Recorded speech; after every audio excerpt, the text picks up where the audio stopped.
Cito la fuente gracias al colega Andrés Reliche, cito la fuente porque hay que hacerlo. Fue en la fraterna Radio FM Mundo, en el noticiero Notimundo, en el que el consejero presidencial, Santiago Cuesta, ha afirmado que el gobierno rechaza, y esto dice la nota periodística, el gobierno rechaza categóricamente el incremento del impuesto al valor agregado IVA. Queda claro entonces que el anuncio o la especulación generada la semana anterior... Te recuerdo que Moreno dijo que no iba a haber paquetazo y subieron la gasolina. Bueno, ¿no? Sí, pero esperemos el proyecto definitivo. ¿Qué piensa Pablo Dávalos, que ya está aquí en nuestra mesa de trabajo? El economista Pablo Dávalos, analista económico y además crítico de la situación económica del país. Bienvenido. Muchísimas gracias, un saludo muy cordial a todas las personas que comparten con nosotros el espacio. Efectivamente, hemos escuchado declaraciones incluso del ministro que está evaluando varias alternativas, pero lo que es claro es que si no suben el IVA se les cae toda la programación económica contenida en la Carta de Intención. La Carta de Intención con el Fondo Monetario contempla específicamente el cambio en el sistema tributario hacia una tributación indirecta y contempla metas, y entre las metas está el incremento al IVA, ¿no? Entonces pienso que por el momento el gobierno se ha asustado de la oposición que ha significado esto. Hay marchas, hay una oposición tanto de sectores del centro, de izquierda, de derecha, populares, etcétera, y ante esa avalancha de críticas que le dicen al gobierno, oye, ¿cómo es posible que hayas perdonado 4.000 millones a los empresarios y ahora se te ocurra cobrarles al resto de gente para cuadrar tus cuentas, ¿no? Ante eso el gobierno ha dado marcha atrás, pero es un paso estratégico nada más. Pienso que... O sea, es parte de la jugada, dice usted, economista. Porque está en la Carta de Intención. En la Carta de Intención consta. Es decir, lo del IVA tiene que ir porque tiene que ir, porque es parte de los compromisos con los multilaterales. Que hemos conversado esta semana la Alianza del Pacífico. La Alianza del Pacífico está en la Carta de Intención. O sea, todo lo que estamos discutiendo en materia económica está en la Carta de Intención. Estamos cumpliendo de manera taxativa, de manera puntual los contenidos de la Carta de Intención.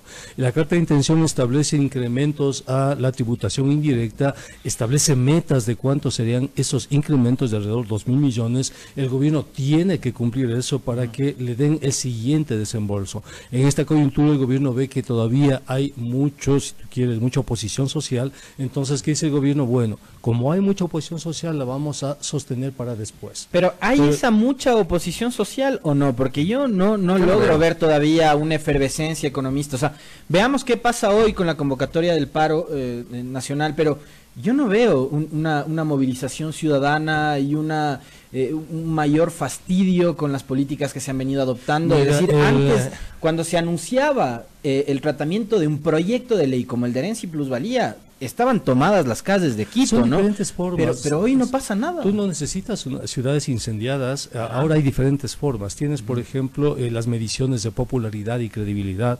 Tienes las redes sociales. Y es evidente que el presidente actual no goza de la popularidad y la credibilidad del pueblo ecuatoriano. Pero tiene un respaldo casi absoluto mínimos de los medios de comunicación. Sí, ¿no? Tiene los grandes medios de comunicación, le están respaldando las grandes cámaras, los gremios empresariales, lo están respaldando el sector financiero, lo está respaldando la embajada de Estados Unidos, lo está respaldando, pero eso no se mide, si tú quieres, en apoyos populares. El apoyo popular al régimen nos llega al 15%, es uno de los regímenes con menor popularidad en los últimos años de democracia. En redes sociales, que es otra forma que este momento la ciudadanía manifiesta su apoyo, su descontento, también tú puedes medir eso, es decir, no somos ya la sociedad del siglo pasado, sobre todo el siglo XX, donde tú tenías incendiadas las calles. Es cierto, hay movilizaciones, pero ahora hay otras formas de movilizarse, hay otros mecanismos de movilización. Y la política se está construyendo desde esos nuevos mecanismos, ¿no? ¿O será que la clase política está también que es también parte de este acuerdo, no le interesa empezar a movilizar a la gente y sacar a la gente a las calles? Porque, a ver, las banderas negras fueron en el 2015, eso fue hace 4 años, no fue en el siglo pasado. Y había redes fueron sociales. más allá de 5 o 6 mil personas, no fueron eventos masivos. ¿Dónde se tradujeron los eventos masivos? En vía redes sociales, por ejemplo. Los políticos ahora tienen muchísimo miedo a Twitter, por ejemplo. Tienen muchísimo miedo a la red social. Fíjate lo que está pasando con el consejero presidencial. O O sea, el consejero presidencial se está defendiendo. Santiago Cuesta. Claro, Santiago Cuesta, con denuncias hechas en redes sociales. Ajá. En redes sociales su imagen no está muy buena porque se le ha demostrado además todo lo que ha hecho en contra del país, ¿no? Entonces pienso que ahora la política se mide desde otras variables, de otras coordenadas. ¿Y qué es lo que tenemos? Tenemos un gobierno que no atina con su modelo económico. El gobierno tiene que subir el IVA. Si no sube el IVA se le cae la carta de intención. ¿Qué es lo que ha hecho el gobierno? Simplemente movimientos tácticos. Te dice, está bien, no voy a subir ahora, pero no, eso no quita que de aquí unas 2, 3, 4 semanas retomen el proyecto. Usted que es el especialista economista, a ver, suben 4 puntos el IVA, ¿no es cierto? Sí, efectivamente.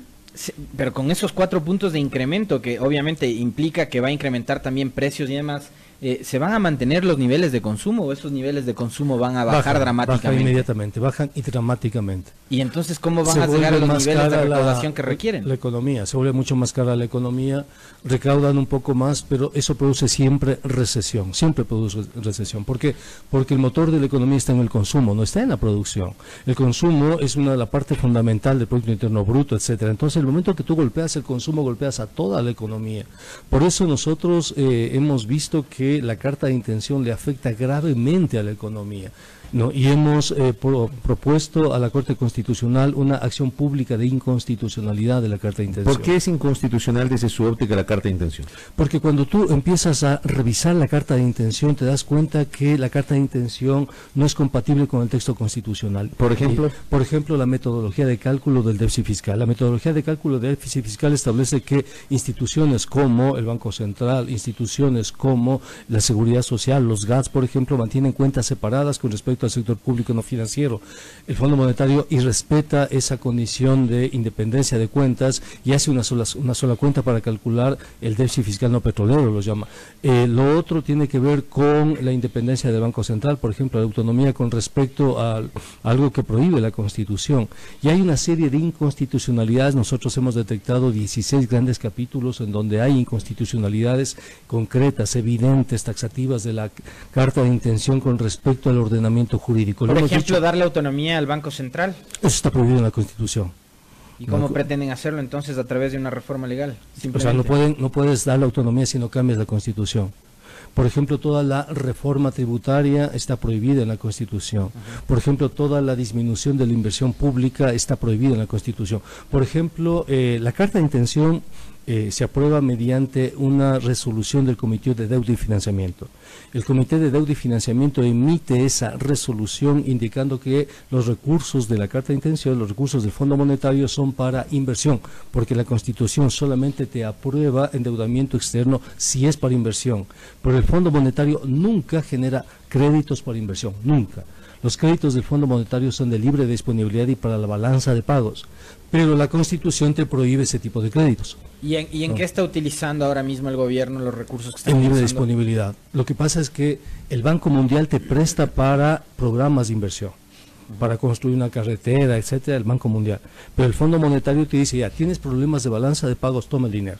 Te doy el dinero, tú lo pones en la cuenta y tú lo gastas como tú quieres. Eso está prohibido por la Constitución. Y el Comité de Deuda y Financiamiento emitió una resolución que está en contra del convenio constitutivo del Fondo Monetario, está en contra de la Constitución, está en contra de las leyes para garantizar y avalar este tipo de acuerdos. Hubo algo que nos dijo usted la última vez que estuvo aquí en este espacio de noticias, economista, y es que con la aplicación del acuerdo con los multilaterales liderados por el Fondo Monetario Internacional se pone en riesgo la dolarización. ¿Por qué? Fíjate tú, hay al menos 3 aspectos que a mí me llaman muchísimo la atención. El primero es el impuesto a la salida de divisas. Si tú eliminas el impuesto como está previsto en la Carta de Intención, tienes fuga de capitales y la fuga de capitales altera la balanza de pagos y nos conduce a una crisis de liquidez. El segundo es el coeficiente de liquidez doméstica. El coeficiente de liquidez doméstica está en el 60%. El Fondo Monetario quiere reducir ese coeficiente, es decir, motivar el hecho de que sobre todo banqueros tengan guardado el dinero en el exterior. El tercero tiene que ver con la independencia del Banco Central. Tú no necesitas en contexto de dolarización independencia del Banco Central. Necesitas articulación institucional entre el Banco Central, las EMPLADES y el Ministerio de Finanzas. Recordar, si me permite interrumpir nomás, recordar que fue en la Constitución de Sangolquí en donde se incorporó el concepto de autonomía del Banco Central antes de la dolarización de la economía, en el año 98. Efectivamente, ¿no? En esa Constitución en 1998, además, en una resolución se aprobó el hecho de que el Estado puede entregar créditos en contexto de crisis bancarias, ¿no?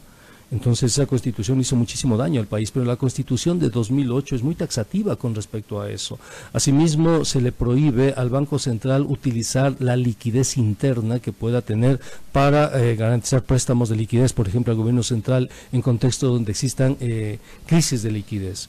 Entonces, si tú pones esos 4 elementos en el cóctel, tú tienes un escenario muy, pero muy peligroso de crisis de liquidez. Crisis de liquidez significa que no hay dinero en la economía.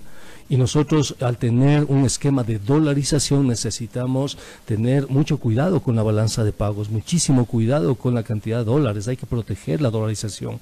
Lamentablemente, la carta de intención no nos permite proteger la dolarización.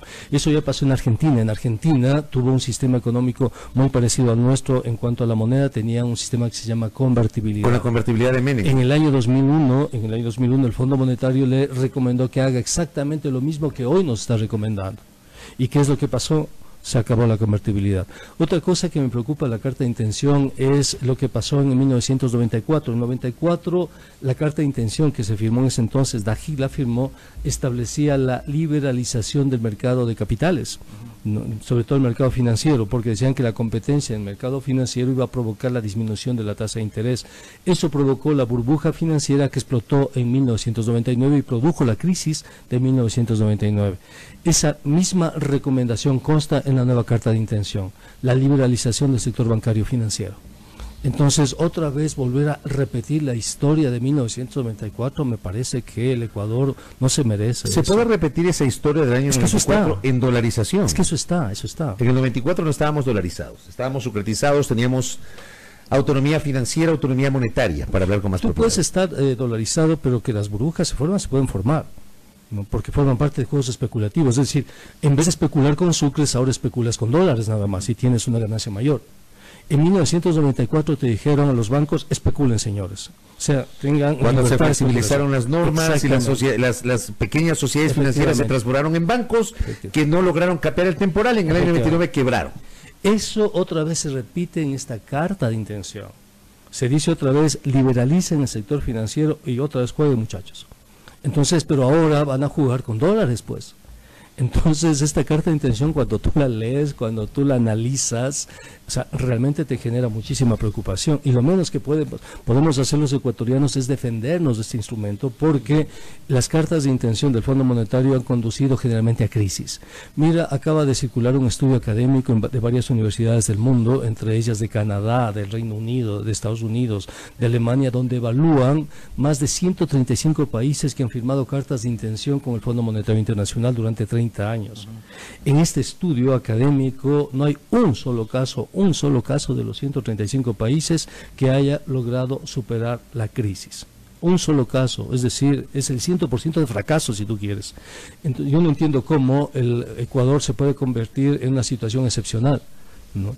Entonces, nosotros en este momento, economista, podríamos estar mirándonos en el espejo de la Argentina, donde el propio Fondo Monetario no prevé un crecimiento más alentador a 2020 y donde el propio PIB ha bajado, ha reducido considerablemente. En la carta de intención que el Ecuador acaba de suscribir con el Fondo Monetario hay un gráfico muy interesante, creo que en la página 55 de esta carta de intención. En este gráfico hay 2 líneas, una línea que es el PIB en los próximos años sin el Fondo Monetario y la otra línea que es el PIB con el Fondo Monetario. Es interesante este gráfico porque la línea sin el Fondo Monetario va hacia arriba y la línea con el Fondo Monetario va hacia abajo. Es decir, sin el Fondo Monetario nosotros en este momento tendríamos un crecimiento de alrededor del 3%. Datos del propio Fondo Monetario Internacional. Y el Fondo Monetario nos dice que este año vamos a decrecer al menos 0,5%. Las políticas del fondo solamente se utilizan en contextos de hiperinflación, nada más, y son momentáneas, circunstanciales para resolver cuando estás con hiperinflación y balanza de pagos en crisis, ahí las utilizas, nada más. Pero entonces, ¿a dónde había que acudir? Porque según el gobierno había que acudir y solicitar apoyo financiero internacional. ¿Sabes cuánto te da el Fondo Monetario? El Fondo Monetario le dio al Ecuador 650 millones en la primera cuota, y cada 3 meses le da 250 millones de dólares. ¿Crees que con 250 millones nosotros vamos a poder resolver nuestros problemas financieros? Es lo que le da el Fondo Monetario. ¿Había que acudir a los chinos de nuevo? O sea, donde tú quieras, pero no al Fondo Monetario. Entonces, los chinos son los intereses altos y los plazos desde algunos sectores. Sí, el problema ¿El fondo no nos ofrece mejores plazos, mejores condiciones? Pero el problema no es financiero, el problema es político. Ya. Si tú tienes una condicionalidad, si tienes una tarjeta de crédito que te dice, ya, yo le voy a dar la tarjeta de crédito al 2 o 3%, pero usted me da su cheque de pagos y yo le distribuyo el dinero de su cheque de pagos, porque te doy el 3%. ¿Qué prefieres tú? ¿Prefieres entregar, qué sé yo, que apenas te paguen, le das a esta financiera para que ella te administre tus recursos, o prefieres tú tener la capacidad soberana de manejar tus propios recursos? El problema no es financiero, el problema es político. El Fondo Monetario te impone condicionalidades de tipo de política económica, te quita la soberanía económica, no te deja construir, si tú quieres, tu propia política económica. Tú transfieres todo el tablero de mando de la política económica al Fondo Monetario. Ese acuerdo con el fondo, esa carta de intención con el Fondo Monetario, ¿no podría apuntar a la reactivación de la economía como ha anunciado el gobierno? Nunca, en ningún caso, las políticas del fondo son de reactivación. Son políticas de ajuste. ¿Y cómo se entiende, si es así, cómo se entiende que el sector empresarial apoye el acuerdo con el fondo? Mira, los sectores empresariales en este momento están sintiendo ya lo del Fondo Monetario. ¿Cuáles son los sectores empresariales que en este momento están apoyando al Fondo Monetario? Aquellos sectores empresariales que son monopólicos, que tienen economía de escala para resistir la recesión y que gracias a esa recesión pueden garantizar, extender y consolidar sus posiciones de monopolio en la economía. Los comerciantes y los importadores. Comerciantes, ¿no? Por ejemplo, ¿no? Entonces, esos sectores pueden apalancarse porque el Fondo Monetario les permite reducir los salarios, ¿no? Recuerda que en la carta de intención hay una frase que dice: vamos a dejar un régimen de menor rigidez laboral para mujeres y jóvenes. Eso dice textualmente el Fondo Monetario Internacional. Entonces también viene una reforma laboral en la cual se plantea, según sus palabras, economista, la flexibilización nuevamente. Eso está en la carta. Retroceso en materia de derechos laborales. Eso está en la carta y eso es inconstitucional.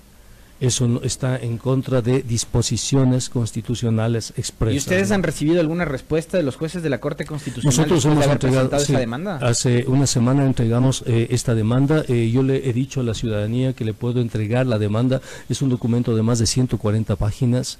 Tiene datos, cifras, es muy sustentado a nivel técnico, económico, académico y sobre todo jurídico, ¿no? En términos constitucionales.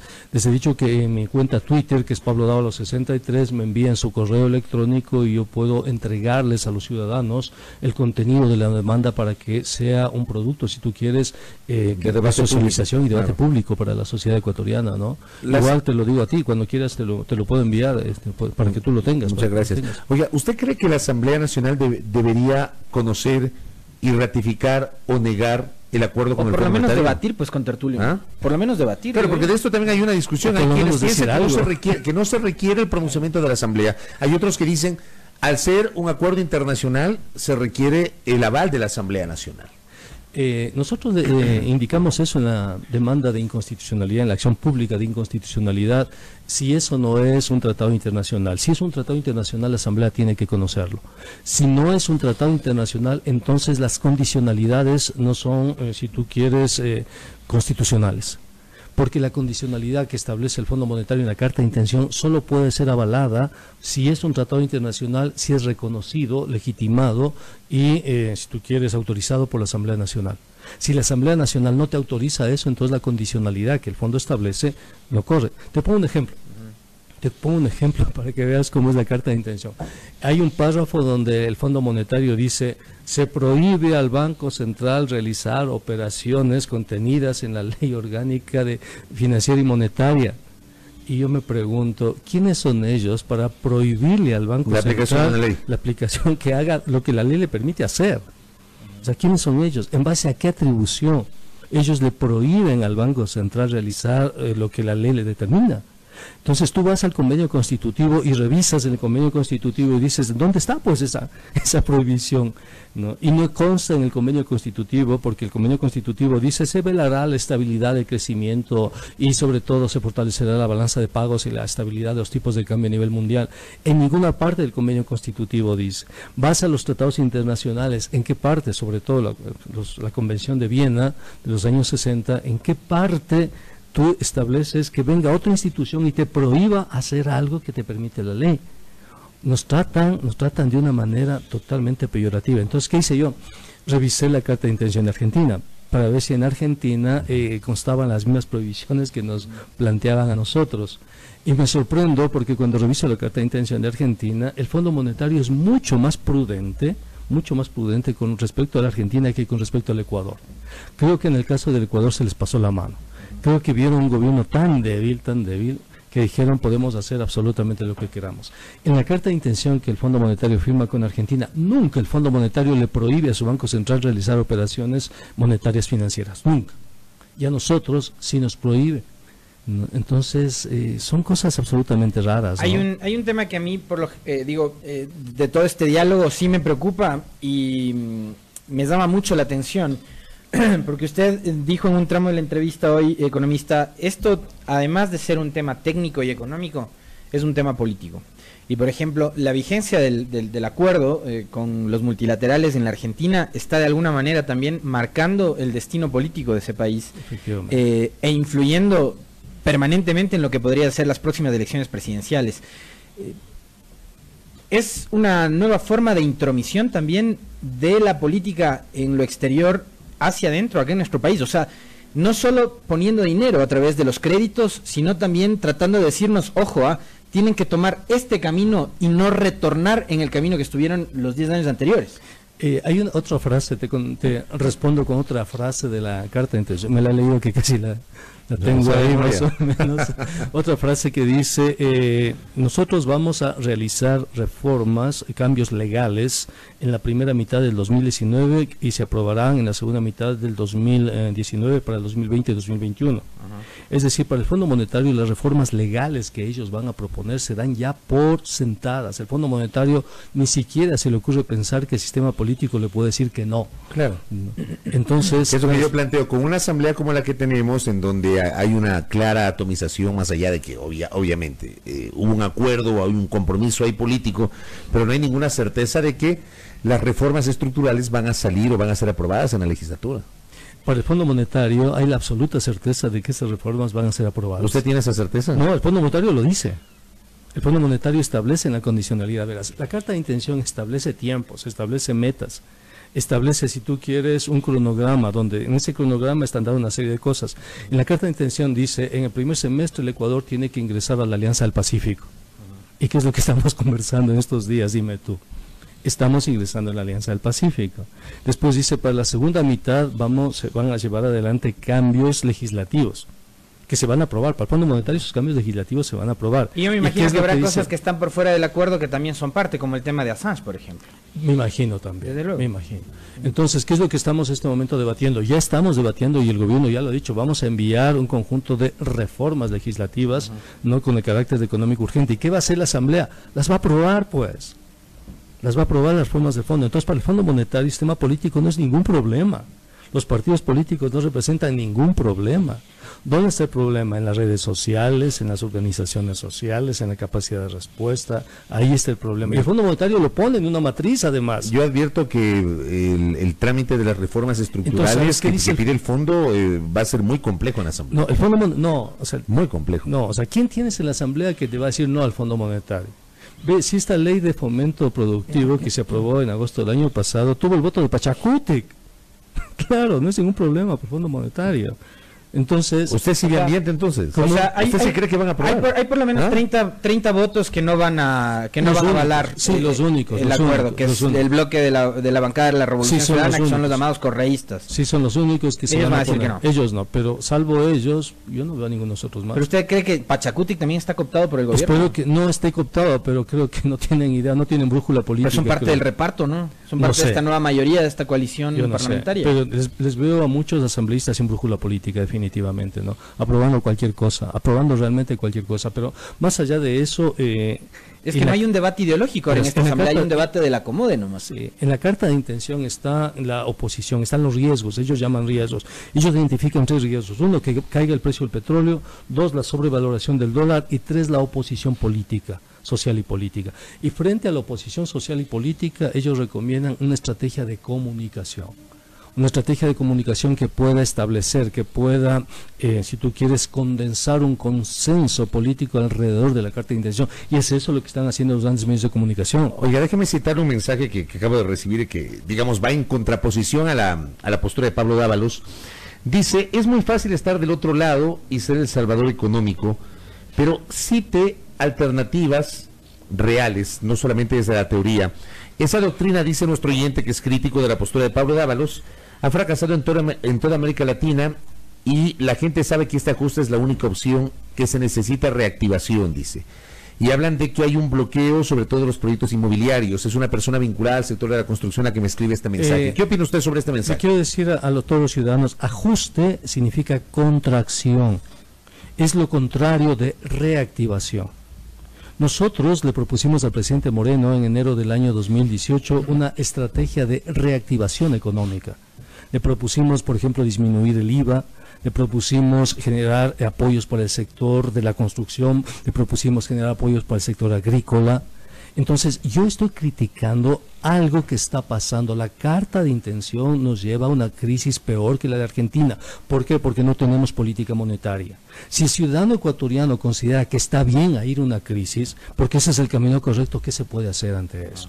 Habrá otro grupo de ecuatorianos que consideramos que someternos a una crisis, al menos después del escenario de 1999, no es justo para el país y que hay plan B. Si nosotros hubiésemos activado las alarmas en el año 94 y 95, probablemente la crisis del 99 no se habría producido. ¿Qué pasó en el 94? Se aprobó una carta de intención sin que exista la discusión social, y esa carta de intención nos condujo a la crisis de 1999. Ahora, a mí lo que me preocupa es que estos procesos a nosotros no nos han servido de nada para aprender, porque no hemos aprendido absolutamente nada si volvemos a repetir las mismas recetas, pues. Sobre todo las élites, ¿no? Pero la carta de intención que hemos suscrito es muy agresiva con el Ecuador. Independientemente de la posición ideológica, pues mira, tú puedes ser de izquierda, tú puedes ser de derecha, puedes ser lo que quieras, pero hay algo que no se negocia, se llama soberanía. La carta de intención se va por encima de la soberanía del país. Y es terrible, porque fíjate tú, el momento en que nosotros hemos puesto esta demanda de inconstitucionalidad, el ordenamiento jurídico dice que el Estado no puede proceder hasta que no se emita sentencia. Porque si se emite sentencia alrededor de lo que nosotros hemos dicho, y la Corte Constitucional finalmente defiende la Constitución, lo actuado por el gobierno deja de ser constitucional, ¿no? Y por lo tanto deja de ser legal. Y se cae todo lo que está haciendo el gobierno hasta este momento. Entonces hay que exigirle a la Corte Constitucional que emita una sentencia para, sobre todo, garantizar la seguridad jurídica del país. Insisto, no se trata de una posición ideológica, no tiene que ver con izquierda, no tiene que ver con derecha, tiene que ver con la vida de todos los ecuatorianos. Podemos llevar adelante una estrategia de reactivación, hay posibilidades, y tenemos que defender la soberanía del país. Miremos el escenario de Argentina, miremos el escenario de Grecia, no queremos ese escenario para el país. Ya lo vivimos en el año 1999, no tenemos por qué repetir nuevamente el escenario de 1999. Hay posibilidades de salir. Mira tú, el sector camaronero tiene exportaciones récord, el sector de flores ha exportado a sí mismo a nivel récord. Hay una reactivación económica. ¿Por qué ajustar la economía si hay reactivación? ¿No estamos en recesión, economista Dávalos? No, pues el gobierno es el que está generando la recesión. El sector camaronero... El país no está la economía no está en recesión. El precio del petróleo se incrementó. El gobierno calculó venderlo por los $50, se está vendiendo sobre los $60. Hay todos los recursos para la reactivación, pero al gobierno le interesa la recesión. A los operadores políticos del gobierno les interesa. ¿Por qué? Porque con la recesión puedes abaratar la infraestructura pública y venderla, pues. ¿No? Y el Fondo Monetario te dice véndala, ¿no? Véndala, creo que mucha gente todavía está esperando que explote Coca-Cola Sinclair o la refinería. No va a explotar Coca-Cola Sinclair ni las refinerías Esmeraldas. ¿Eso fue mentira entonces? ¿Una por cortina supuesto, de humo? Fue para bajar el precio, pues, para bajar el precio y privatizarla. fue para eso, ¿no? Entonces, decirles a los ciudadanos que hay un contexto de reactivación económica y que la crisis, el desempleo que en este momento vivimos los ecuatorianos, es una situación creada directamente desde el poder, ¿no? Desde las condiciones que en este momento el poder está generando. ¿Usted va a salir hoy a las protestas? Pues, ¿Al paro? claro, Sí. tenemos que salir todos, creo yo. Correcto. ¿Y qué pasa? Usted es profesor universitario, economista. Yo sí le quiero preguntar esto porque a propósito de una conversación que tenía el viernes anterior, digo, a mí me provoca una doble decepción ver el momento que estamos atravesando, porque yo también fui estudiante universitario y yo fui de los que salió a las protestas en contra del ALCA y en contra del TLC y para que se vaya la OXI del Ecuador. Y hoy... Tú eras del... ¿Cómo es? Yuxi, ¿cómo es? Claro, Yuxi, Oxi, Yuxi. Entonces, yo ahora veo una población universitaria, usted es académico, usted es docente universitario, y veo una población universitaria totalmente desentendida de la situación política. Y digo, mi decepción es doble, porque el periodismo que era combativo, hoy veo que ha dejado de serlo. Entonces, es, por un lado, ver a los universitarios que están totalmente inmóviles, y por otro lado ver una sociedad que va al mismo ritmo de esos universitarios, que ya no les preocupa absolutamente nada. Algún rato sería interesante conversar sobre las universidades. Efectivamente, yo he sido víctima de la violencia del sistema universitario, por ejemplo. El hecho de hablar, el hecho de opinar me ha significado muchísimo a nivel académico. Algún rato conversamos y el público debería saber qué son las reformas de Bolonia, qué es el proceso de privatización que vive en este momento las universidades, pero creo que esa es materia de otro espacio porque es muy complejo y creo que algún rato tenemos que desentrañar qué está pasando con las universidades, con los estudiantes, habrá que conversar. con la investigación. Mientras tanto, los banqueros, ¿cómo están?